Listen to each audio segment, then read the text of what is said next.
Hey everyone, I'm back. Welcome back to my channel. Today we are doing another Ghost and Glam, so I hope you're excited. If you are new here, hi, hello, my name is Shayna, and here we discuss historically haunted locations. We dive into the history and discuss who or what could be haunting them. If that's something you're interested in, be sure to hit that subscribe button and notification bell because I am here for you every Wednesday. Last week, we talked about Banff Springs Hotel and the missing room 873. I'll be sure to link it up here in case you missed it. Now, just like our last Ghost and Glams video, I will have everything linked below because I don't want to go over everything. I'll just make this video way too long. Something that I already have on my face for my blemishes is this Vichy Derma Blend. I already have that, and I put that on my problem areas before I start anything else. So I let that dry and then I do my makeup. Today we will be talking about Framlingham. I feel like I should have to say that with like a British accent, but I have a horrible British accent. It's like Framlingham. Framlingham.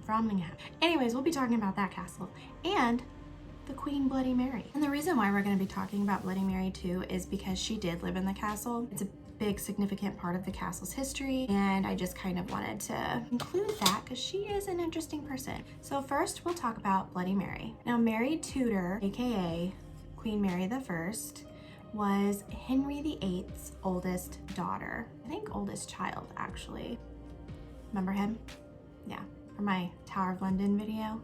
If you missed it, I'll link it up here too for you. Mary Tudor would have been the Queen of London, but since males are usually the first in line, her younger brother, Edward, would become king after King Henry died, which would in turn make Mary next in line because there were no more male heirs. Now, King Edward was Protestant, and so he tried to get rid of Catholicism throughout England. He wanted Protestant to be the main religion, and he knew that Mary was Catholic, and so while he was king, he decided to change his succession and make Lady Jane Grey to follow him and become queen when he dies. However, when King Henry was dying, Mary decided to flee to Framlingham Castle because she was worried that she would get captured.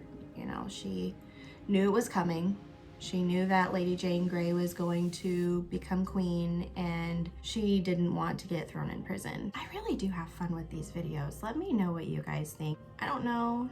I love watching people put on their makeup, so I just think it's fun to try. It does make it a lot harder though, but it's still fun. Anyways, back to the story. Now, there actually were a lot of people that supported Mary and thought she was the rightful heir. So while she was at the castle, she rallied her supporters and took over the throne. So Lady Jane Grey was really only queen for like a few days, and then she ended up going to the Tower of London prison. You'll learn all about this in my Tower of London video, so go watch that too after this, of course. And once she did take over the throne, that would make her the first queen to ever rule in England. She has a really interesting life story. I could make a whole video on that. If that's something you're interested in, let me know. Like, leave a comment or like, blendy. But now, when Mary became queen, one of her main goals when she was queen was to bring back Catholicism. So once she got married and realized that this, was able to come true because she married a Catholic prince, I think his name was Philip, she decided that she was going to burn all of the Protestants that she could find at the stake, which was over 280 of them. That included, priests, farmers, or people who just could not recite the Lord's Prayer back. And that is how Bloody Mary got her name. So that old creepy ghost game you would play when you were at sleepovers, where you say Bloody Mary 3 times in a mirror in a dark room? They say she could have been that Bloody Mary. There's like 3 other people or something that, is theorized as to also be Bloody Mary, but they really think it could be from her. It's really interesting. However, I do not recommend playing that game, just so you know. Full disclaimer. Yes, my makeup looks wild. I don't remember what I use this for. Now, let's talk about Framlingham Castle. This castle dates back to the 12th century, so very old, a lot of history in this castle. And this castle was owned by a lot of the powerful families that were in England. It was built by the Bigots, which was a powerful Norman family, whatever that means. King John would end up seizing the castle in 1216, but it didn't last long because it would go back fully restored to the Bigots. If I'm saying that right, I'm really sorry if I'm not. But in the 14th century, the castle would be passed to the Brotherton family. I really wish my eyeshadow would show up better on my camera, but it's not, and I'm really sorry for that. And then for 17 years, the castle would be made as a home to the first Duchess in her own right, and her name was Margaret Brotherton. Following Margaret's death, the castle would go to Thomas Mowbray, and then later in 1483, it would pass on to the Howard family. But after Thomas Howard fell out of favor from King Henry VIII, big surprise, the castle was given to Princess Mary in 1552, aka Queen Mary I. Now, during the reign of Elizabeth I, the castle would be used as a prison. The castle, it's been a lot of things over the years. It has been a lot of things. Then in 1635, it would be sold to Sir Roger Hitcham, who was a lawyer and a philanthropist. It sits on a hill overlooking a town. The walls are in great condition, though the buildings inside the castle are not really standing, and there is a dry moat that surrounds the castle. Do I look pretty yet? Now let's get into the hauntings. Now with the hauntings, I found like 2 or 3 people's testimonies. They say there's tons of spirits there that love to seem to scare the daylights out of people, but I couldn't really get a full description of who they think is haunting it. I was expecting to read that Queen Mary has been spotted, but surprisingly I didn't read anything like that. She probably does haunt the place, I really don't know. She did live there and possibly died there. I really don't know where she died. I didn't really look into that. I mean, like I said, I could make a whole video on her, so I didn't really dive into a lot because there is a lot. But anyways, the few testimonies that I did find I thought were pretty good, and I wanted to see what you guys thought. Really, between the staff and the visitor, a lot of different ghosts are seen. All you makeup gurus out there, be nice, please. I really don't know what I'm doing, and I'm not ashamed to admit it. A lot of the most frequent ghosts that are seen, see these black boots on the stairs leading from the bakehouse. Like, what does that even mean? Me being a mom, I don't think ghosts when I see black boots walking. My mind goes to, did those boots come to life? I'd still be scared.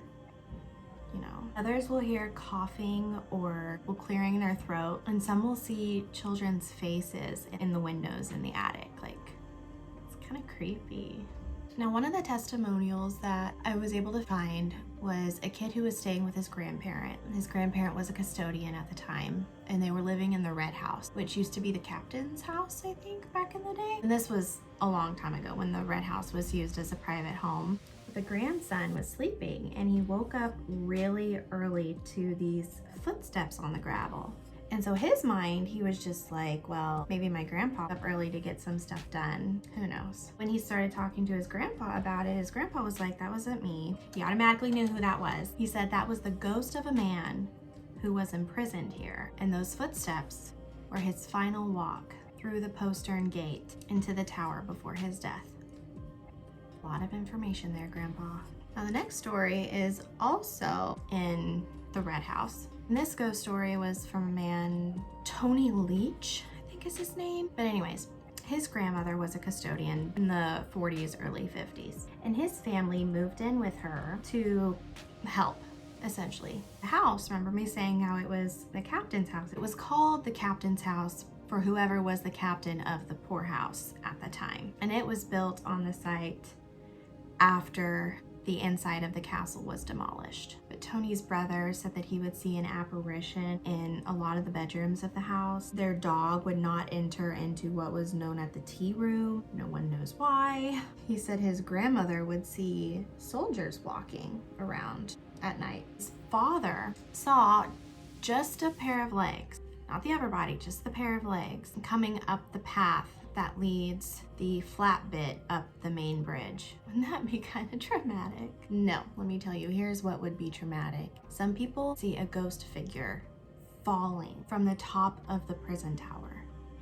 Wouldn't that be terrifying?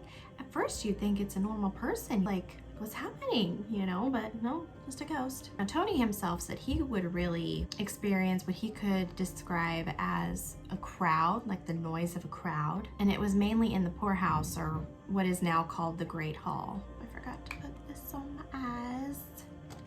He said the workmen would send Tony over to tell the visitors that the castle was closed, but no one was ever there.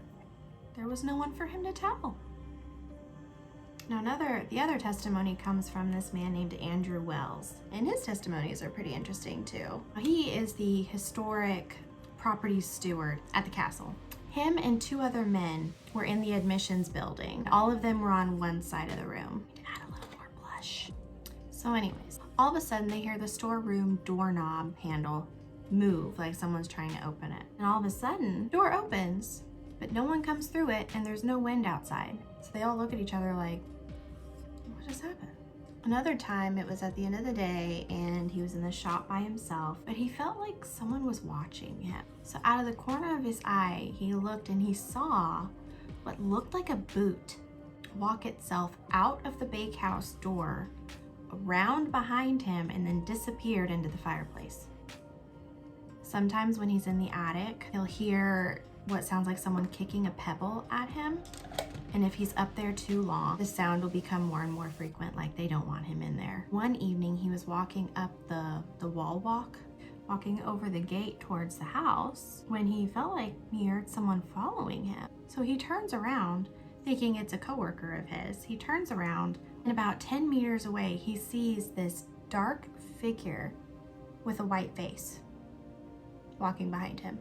And he's like, what? So he does like a double take, and then it's gone. Goes down to see his coworkers, and they're like, hey, did you need something? Was it you walking behind me? And they're like, no, we haven't been in that area yet today, so it wasn't any of us. So he was like, okay, that'd scare me. I don't like nothing following me. I don't like people following me, my kids following me. No, just kidding. Have you guys ever visited that castle? I mean, it looks kind of creepy, but really cool too. It's a really cool location that is just jam-packed with history. It's been around for a really long time because, you know, England itself is just so old, you know, just full of history. But don't forget to let me know if you want a video just about Queen Mary the First. I don't know if that's something you're interested in. I wouldn't mind doing one. Let me know what you thought about this video. Be sure to leave me a comment below, and also leave me some recommendations on what you want to see next. And don't forget to subscribe if you haven't already, so you don't miss any of my weekly uploads, because I upload every Wednesday at 10 a.m. on the dot. Anyways, guys, I'll see you next Wednesday. I hope you have a great rest of your day. Bye!